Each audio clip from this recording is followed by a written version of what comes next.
There is something you use every single day that you probably don't realize you're giving away. Not your money, not your time, your attention. Every notification, every argument, every headline, every message, every short video that turns into an hour. Something is constantly asking you to look. And the frightening part is this. You can spend an entire day moving your eyes from one thing to another without ever consciously deciding what deserves your attention. You wake up and check your phone. You eat while watching something. You work while checking messages. You rest while scrolling. And before you know it, the day is gone. But here's the question.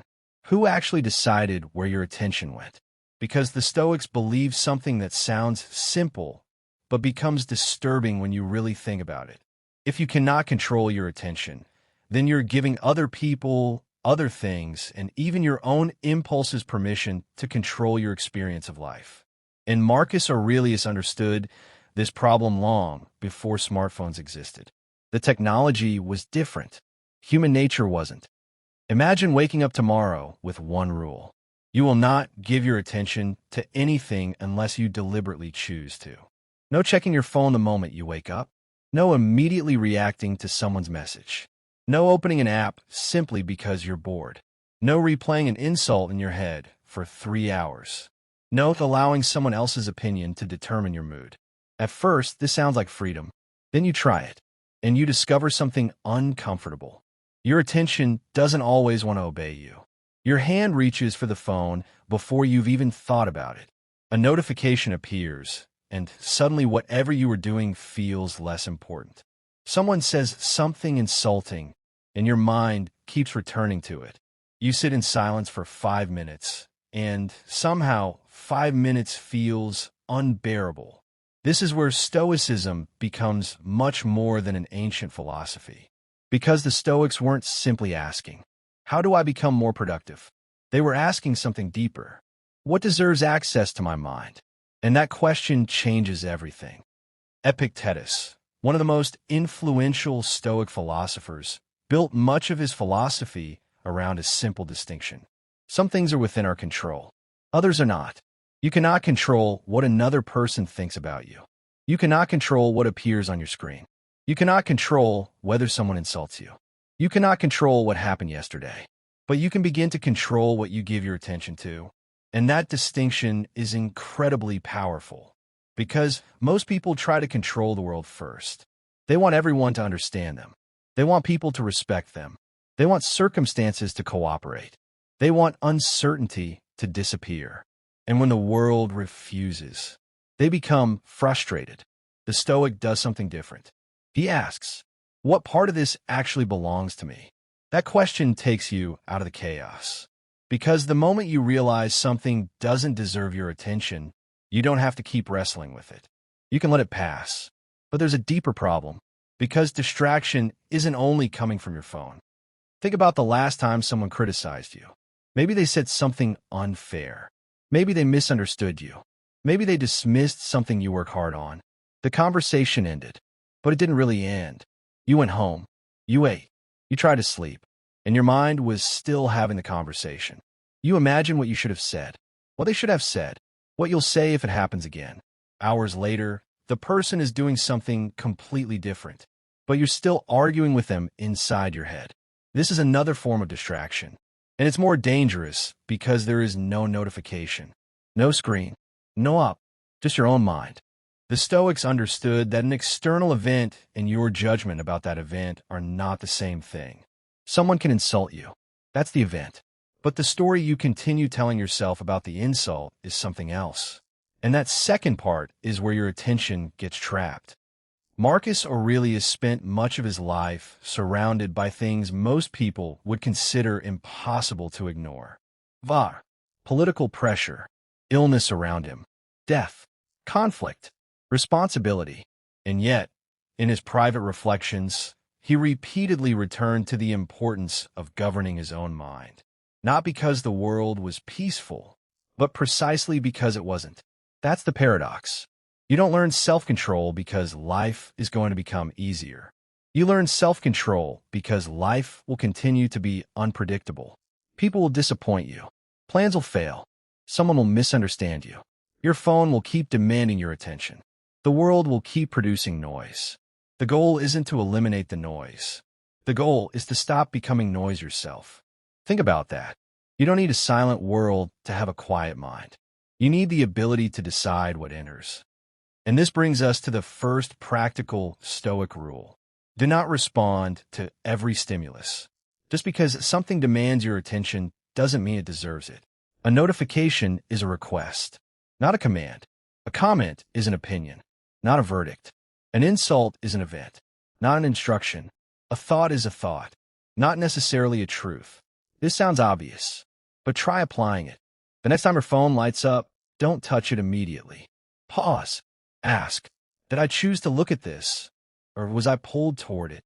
That tiny pause creates something incredibly valuable. Space. And inside that space is choice. You are no longer simply reacting. You are deciding. But now comes the uncomfortable part. What happens when the distraction isn't external? What happens when the thing stealing your attention is something you actually want? Your phone isn't forcing you to scroll. You want to scroll. You aren't being dragged into the argument. Part of you wants to win. You aren't being forced to compare your life with someone else's. Something inside you wants to know whether you're doing better or worse. And this is where Stoicism goes deeper than simply telling you to delete social media. The problem isn't always the object. The problem is your relationship with it. You can delete every app and still be distracted. You can sit in a silent room and still have a mind racing in 10 different directions. Because distraction begins long before the hand touches the screen. It begins with the inability to remain with what is happening right now. This is why the Stoics placed so much value on directing the mind. Imagine you're reading a book. 5 minutes later, you realize you've read 3 pages but remember none of them. Your body is there. Your attention isn't. Or you're talking to someone you love. They're telling you something important. But part of your mind is already thinking about tomorrow. You're physically present, mentally absent. This is how life can disappear. Not in one dramatic moment, but in thousands of tiny moments when you were somewhere else. And you didn't notice. That's why reclaiming your attention isn't just a productivity trick. It is a way of reclaiming your life. Because your life is experienced through attention. Whatever you repeatedly give your attention to becomes part of your experience. Give your attention to resentment, and resentment becomes your world. Give it to comparison, and comparison becomes your world. Give it to fear, and fear becomes your world. But give it deliberately to your work, your relationships, your values, your present moment. And something changes. Here's the Stoic exercise. Before giving your attention to something, ask 3 questions. Does this belong to my control? If not, don't spend your entire mind wrestling with it. Does this deserve my attention? Not everything important looking is actually important. And finally, what happens to me if I keep thinking about this? That 3rd question is powerful. Because some things don't deserve your attention simply because of what they do to you when you repeatedly consume them. If an account makes you constantly compare yourself, why keep feeding it? If an argument makes you angry for hours, why replay it? If a notification destroys your concentration, why give it immediate access? You don't need to hate these things. You simply need to recognize their cost. And there is one final layer. Perhaps the greatest distraction isn't your phone. Perhaps it is your constant desire to escape yourself. You become bored, so you scroll. You become uncomfortable, so you distract yourself. You feel lonely, so you consume something. You feel uncertain, so you search for another opinion. You feel restless, so you reach for stimulation. And slowly, silence becomes uncomfortable. Not because silence is painful, but because silence removes the distractions that were helping you avoid your own thoughts. This is why the ability to sit quietly is so powerful. When you can sit in silence without immediately needing stimulation, you begin to discover something. You don't have to obey every impulse. A thought can appear without being followed. An emotion can appear without becoming an action. Boredom can appear without requiring entertainment. And discomfort can exist without requiring escape. That is self-control. not becoming emotionless, not becoming cold, not becoming detached from life, becoming capable of choosing your response. So tomorrow, try something simple. Before you touch your phone in the morning, sit for 5 minutes. No music, no scrolling, no notifications, just silence. Notice what your mind tries to do. It will wander. It will want stimulation. It will tell you that 5 minutes is pointless. Let it. You don't have to obey every thought. Then, throughout the day, create small pauses. Before answering a message, before reacting to criticism, before opening an app, before entering an argument, pause and ask, did I choose this or did it choose me? That question may seem small, but repeated often enough, it changes the relationship between you and your attention. Because the ultimate goal isn't to become a person who never gets distracted. That's impossible. The goal is to become someone who notices when their attention has been taken and knows how to take it back. The world will always compete for your attention. Algorithms will change. Trends will change. Technology will change. People will change.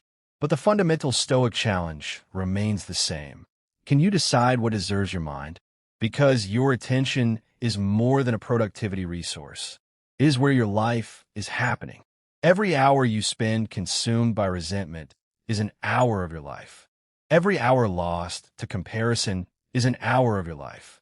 Every moment spent mindlessly scrolling is a moment you will never experience again. You cannot control how much time life gives you, but you can become more deliberate about what receives that time. And perhaps that is the real Stoic cure for distraction. Not escaping the modern world, not becoming unreachable, not rejecting technology, but becoming difficult to pull away from what truly matters. The next time your phone demands your attention, pause. The next time someone provokes you, pause. The next time your mind starts replaying something you cannot change, pause. And remember, you don't have to follow every thought. You don't have to answer every stimulus. You don't have to give everything access to your mind. Your attention is one of the few things you can practice choosing. So choose carefully, because whatever repeatedly receives your attention eventually receives your life. And if this changed the way you think about control, subscribe to Marble and Meditations. Because the goal isn't simply to learn Stoicism. It's to practice it